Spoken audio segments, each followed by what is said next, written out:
I put enough fentanyl to kill 10 people in my 9-month-old daughter's bottle. I am a 17-year-old mom with a 9-month-old daughter. My daughter and I had a bond like none other. We would spend every waking hour of the day together, and my life had gotten so much better since she entered it. However, one night in June of 2023, I was really tired and needed some sleep. But my daughter kept crying and keeping me awake. So I grabbed her bottle, filled it with baby formula, and then I added cocaine to it. I figured this would get her to sleep quickly, and then I would finally be able to fall asleep. However, what I didn't know is that the cocaine I had was laced with loads of fentanyl. Fentanyl is an extremely dangerous drug and kills thousands of people every week. I woke up from my nap, and that's when I saw my baby wasn't breathing. I tried CAR, but it was too late. After medical professionals examined her, they found she had enough fentanyl in her body to kill 10 people. I am currently accused of aggravated manslaughter as well as possession of a controlled substance. Due to my young age, my official name has not been yet released. Follow for more stories. This case will make you terrified to go back to school. This is the haunting case of the back-to-school killer. On the 17th of October 2009, students in Fairfax, Virginia were really excited to go and see their favourite band in concert, Metallica. 20-year-old Morgan Harrington was one of them. Morgan and her friends all went to the concert together, but during one of the opening band's performances at around 8 p.m, she left to go to the toilet. When she failed to return, her friends got really worried.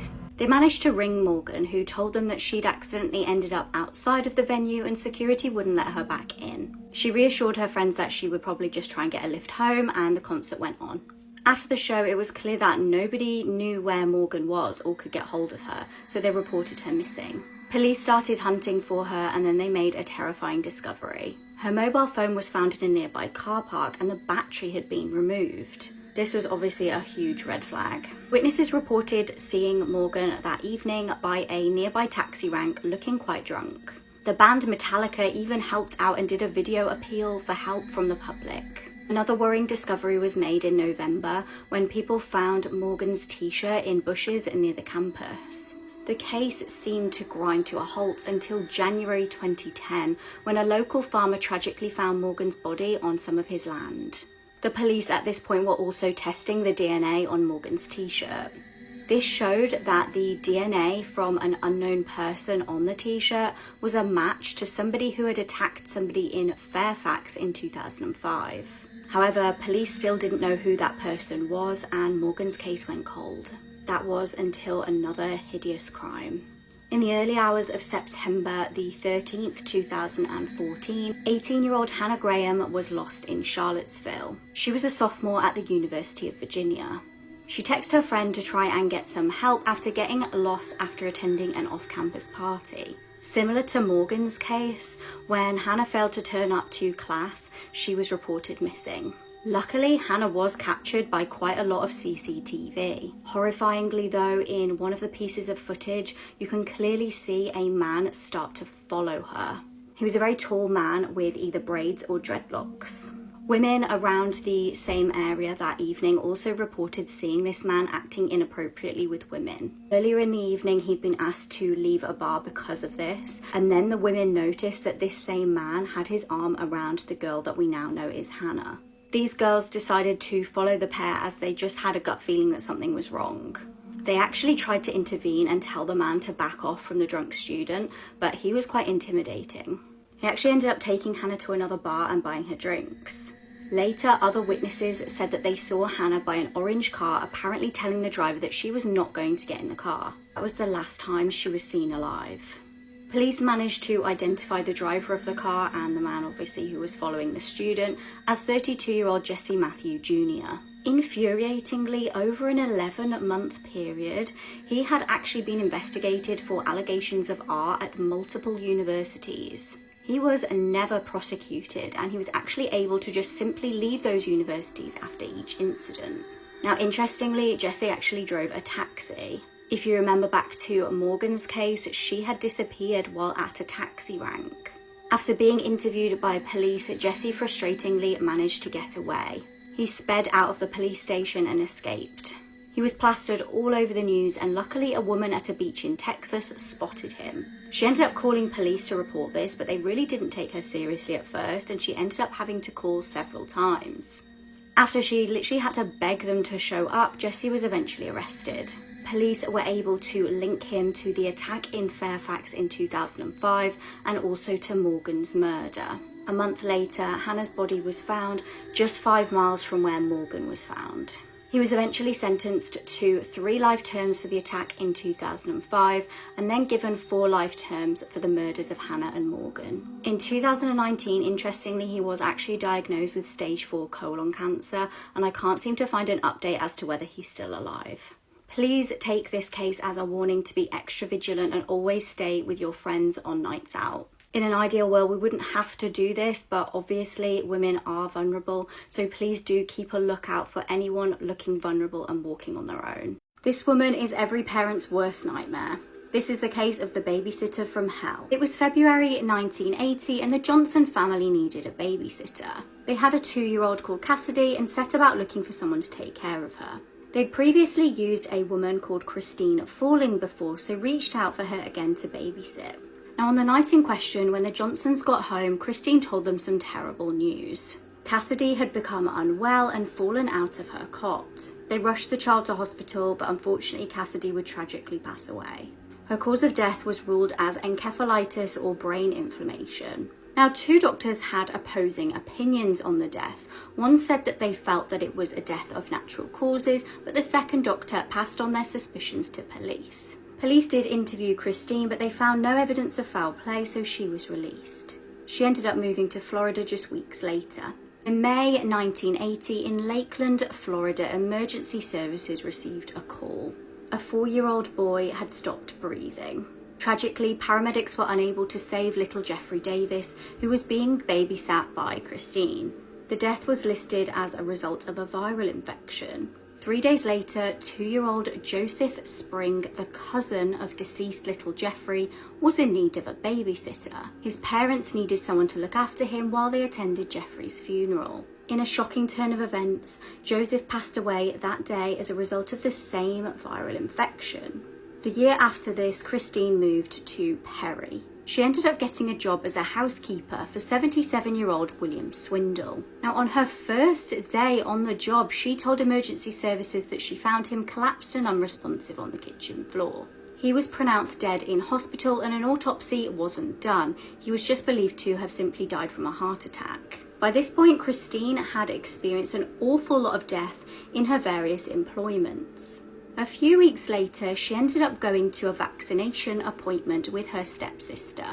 Her stepsister's little girl was due to go and get her jabs. The appointment went absolutely fine, but then on the way back, they stopped at the shops to get some nappies, and Christine actually offered to stay in the car to watch the child while her stepsister hopped out.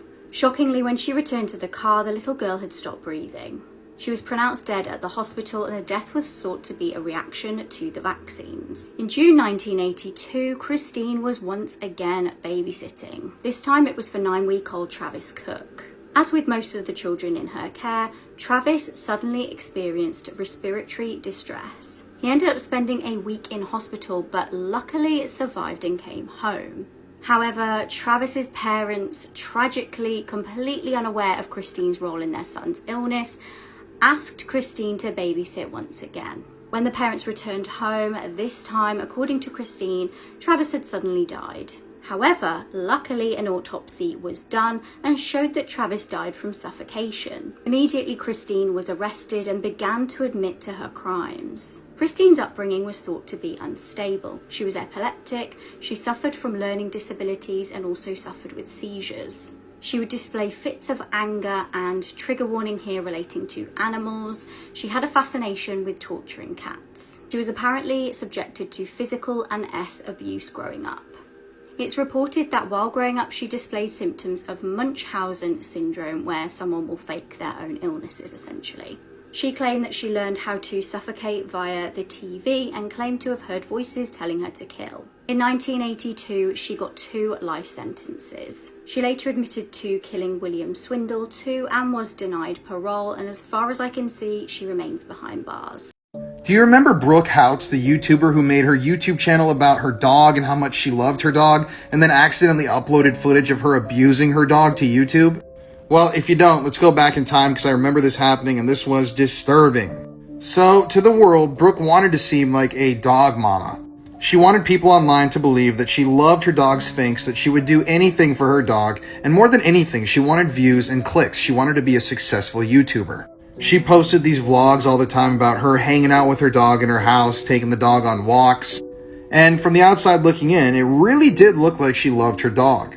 And then came the accident. So on August 6, 2019, Brooke uploaded a video to her channel, which was a normal video up until the very end. So it's still unknown if Brooke was actually the person who accidentally included these clips in the video, or if her editor put them in out of spite, but at the end of this video, it randomly, jarringly cuts to footage of Brooke abusing her dog Sphinx. Sphinx jumps into the frame and Brooke smacks him on the head. She also is seen screaming at the dog, "Stop!" and she spits on the dog and pushes him to the ground. It's a very, very almost Black Mirror-ish type video where it's this person who the entire video you've seen seemingly cares about their dog, and then it cuts to these clips of them brutally attacking their dog. It's just a really, really off-putting and disturbing video. So after this, obviously, there were massive cries of outrage from the entire YouTube community and really the world. I mean, this person was claiming that they loved their dog so much and would do anything for them, but posted footage of them abusing them. Brooke quickly took down the video, quickly took down a lot of her content. She went private on a lot of her accounts. Organizations like PETA came out and publicly roasted her. And the Los Angeles Police Department opened up an investigation into charges of animal cruelty against Brooke. Now, while she was never charged with any crime and the case kind of faded into obscurity, I really hope that Sphinx is in a great home right now, and I hope that she learned her lesson about how you should treat your animals. For 2 days, people swam in this public pool not realizing that there was a body at the bottom. Hello, true crimers. This is another worst unusual deaths. Viewer discretion is advised. Now, the death itself was not very unusual, but the circumstances around it were very unusual. Pictured here was 36-year-old Marie Joseph. She was originally born in Haiti, but then moved to the States. She would go on to have 5 children, and she was described as a very, very lovely woman. I believe she worked in Rhode Island, but then this story takes place in Massachusetts. Specifically here at the Vietnam Veterans Memorial Pool at Lafayette Park. This is a photo of Marie Joseph at that very pool on June 26, 2011. This was moments before her death. Now, if you could see, the water is very murky. It was described by people as being very milky and very, very hard to see anything just below the surface. So if something was at the bottom of that pool, no one could see it. So Marie Joseph and I believe a child that she was there with friends would both go down this slide. Apparently the child went down first, Marie went down next and landed on the child, but the child came up. Marie was seen coming up out of the water, taking a big inhale of air, and then she went back down. But then she never came back up. And this is where it gets really fucking frustrating. So 2 children who were there kind of with her, again with friends, they went to the lifeguard and said, "Hey, this person we haven't seen them come up from the water." One of the lifeguards was on break and they're like, "I'll check later." Another lifeguard said, "Okay, I will go do a check." He didn't. It was a very busy pool. A lot of people were there. Apparently Marie's friends just assumed she had gone home with a friend, but she didn't because she never resurfaced in the pool. I don't understand how the adults who were there with her didn't look for her. I don't know. I don't have the answer to that. Because the children said, "Hey, she hasn't come back up," and then no one did anything. For the next 2 days, people, including children, swam in this pool. The entire time, the body of Marie Joseph, who drowned, was at the bottom of that pool. Nobody noticed, nobody saw, because the water was, at that point, green and murky. And then a little more than 2 days later, some teenagers snuck into the pool at night and saw a body floating at the top. That's because decomposition kicked in and it caused the gases in the body to basically lift to the surface. And it was the body of Marie Joseph. The autopsy showed that she drowned. The investigation started then. They discovered that the pool had been closed until summer, and when the employees got there to fill the pool, the bottom was full of dirt, leaves, and just a lot of yuck. And instead of cleaning it out, they just filled the pool. They assumed the filters would basically take care of the mess. The filters were broken. They didn't take care of anything. The water became milky, a greenish color, but the employees, they just didn't do anything. They didn't seem to care. You know, they're supposed to do checks of the bottom of the water when people are in it every 15, 30 minutes or so. They didn't do that either. They even found out that a city health inspector inspected the pool as it was and approved it. The water was unsafe for people to be in it, but several employees of the city said, nah, it's good. And people swam in it. And then a woman drowned in it, and it was so murky that nobody could see that there was a body in the pool, just below the feet of kids swimming. The pool, by the way, where she had drowned was at 12 feet. So, I believe 4 people were fired. I think 2 people were given criminal charges in order to pay a hefty amount of fines. And then her family was given a settlement, but that amount has not been disclosed. They would go on to completely destroy the pool and rebuild it. And now the deepest part of the pool is at 5 feet 6 inches. And now employees are required, mandated, to do checks of the pool every 15 minutes to make sure they could see the bottom. How she drowned is kind of a mystery. Her friend said she knew how to swim, so no one really knows how exactly she drowned, but she did. But if the employees actually took care of that pool, they might have actually been able to see her drowning, and they might have actually been able to save her life.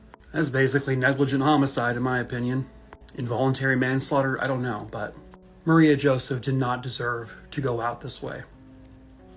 We knew that something bad had to have happened to warrant, Ruby Franke and Jodi Hildebrandt to be both arrested. And I read that Ruby is being held without bail. So something bad must have really happened. And Fox 13 has been reporting new details on what went down. Apparently, police say that the children were found with severe malnourishment, neglect, and abuse at Jodi's house. So apparently what happened was one of the children climbed out of a window at around 10:50 a.m. Wednesday and ran to a neighbor's home for help. Now, why were they at Jodi's house? I don't know. Some people have rumored that maybe Ruby and Jodi are a little closer than just business partners. Whatever. Either way, the children were in Jodi Hildebrandt's home. The child knocked on the door and asked for food and water, but the neighbor noticed duct tape on the child's ankles and wrists and called the police. The juvenile appeared to be emaciated and malnourished with open wounds and duct tape around the extremities, which is why they're saying it was severe, which is why it's aggravated child abuse. After the first child was taken to hospital, another child was discovered in the home and was found to be malnourished as well. Now, I believe that these are the 2 youngest children, but I haven't seen any confirmation. A search warrant was obtained by police, and during the search of the home, evidence was located consistent with markings found on the juvenile. Ruby was on a YouTube video being filmed at Jodi's house just days before, so police therefore concluded that Ruby must have known about this abuse and therefore was charged as well. So the 4 younger children are in the care of DCSF right now. Hopefully they'll be able to go to family members. Also, apparently Ruby refused to speak with police and instead just lawyered up, and she's being held without bail.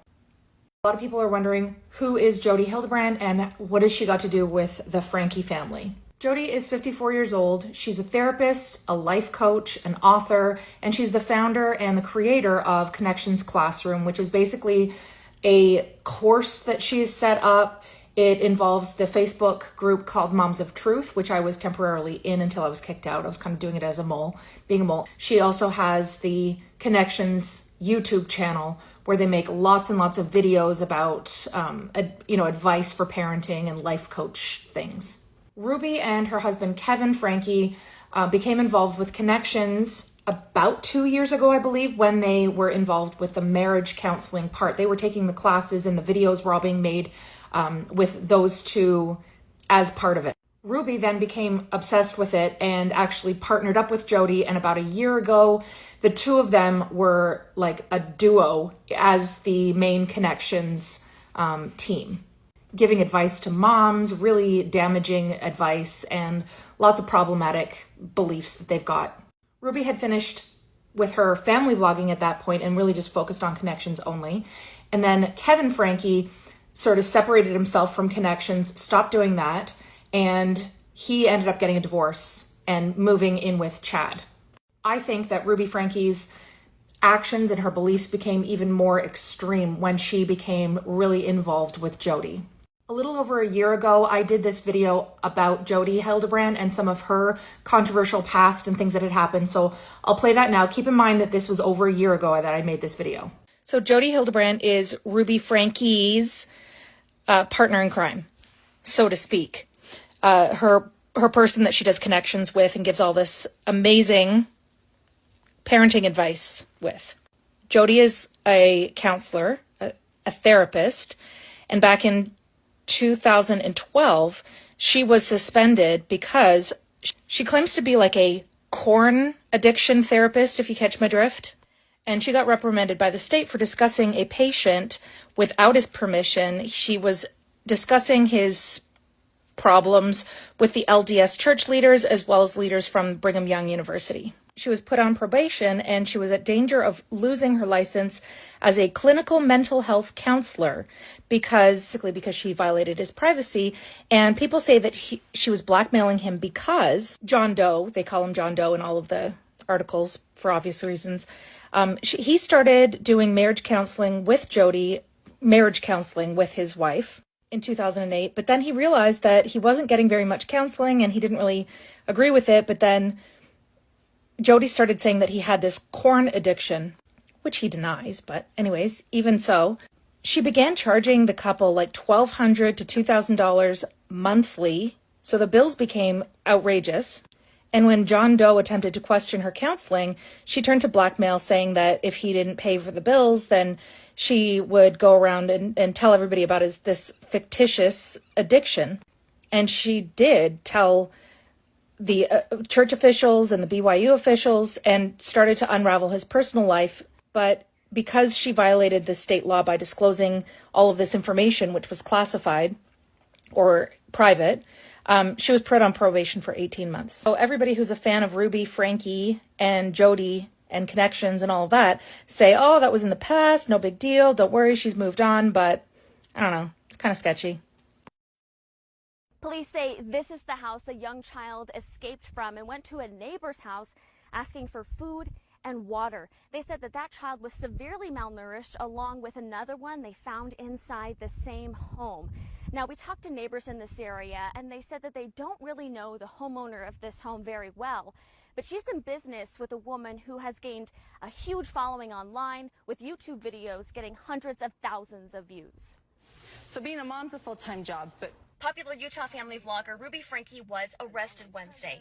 The 41-year-old mother of 6 is known for sharing clips of her children's daily lives on their now defunct YouTube channel, 8 Passengers. Today, she and her business partner, Jodi Hildebrandt, are accused of abusing some of them. No. My bedroom was taken away for 7 months and then you give it back like a couple weeks ago. I don't think our viewers know that. You've been sleeping on a beanbag. I've been sleeping on a beanbag since October.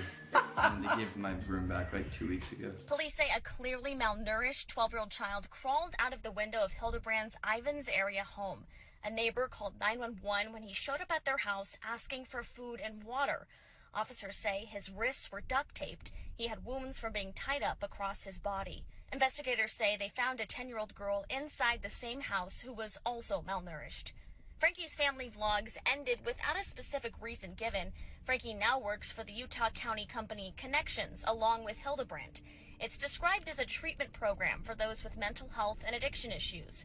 Connections has been the subject of a lot of controversy, specifically for its teachings on parenting. Many of Franke's siblings are also online content creators.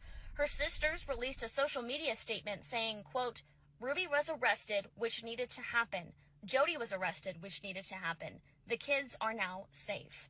Franke's eldest daughter, Sherry, posted this picture on Instagram with the caption, finally. In the next slide, she said her family is glad justice was served.